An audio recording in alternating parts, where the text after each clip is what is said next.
Never give up. Yan ang eksena ng tirador ng kontador sa Caloocan. Not once, not twice, but thrice binalikan ng kawatan ng punteriya niya ang metro ng tubig. Si Jake Mikulov nakatutok.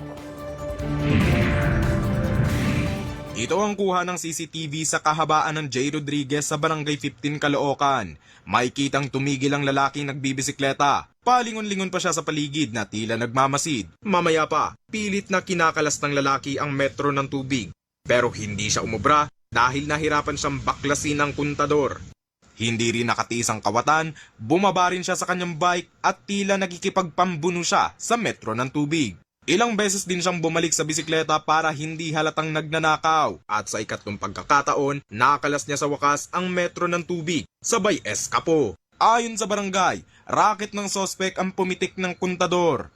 Binibenta kasi nila yung may mga, actually yung meron dun silang kinukuha, may maliit lang, tapos merong malaki din na kinukuha nila ng buo. Tanso daw yun. Binibenta nila. Binibenta nila.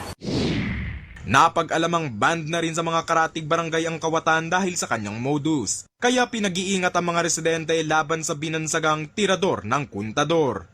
Kunting ingat lang din po, tapos yung, actually kahit naman lagyan ng cage yun wala talaga, kung magnanakaw talaga Kahit anong ingat ng mga residente. Hindi kami ng tulong sa mga ibang barangay, doon din naman kami nakakuha ng mga info. Patuloy na tinutugis ang boy tirador ng kontador ng Caloocan. Jake Mikulov, IBC News.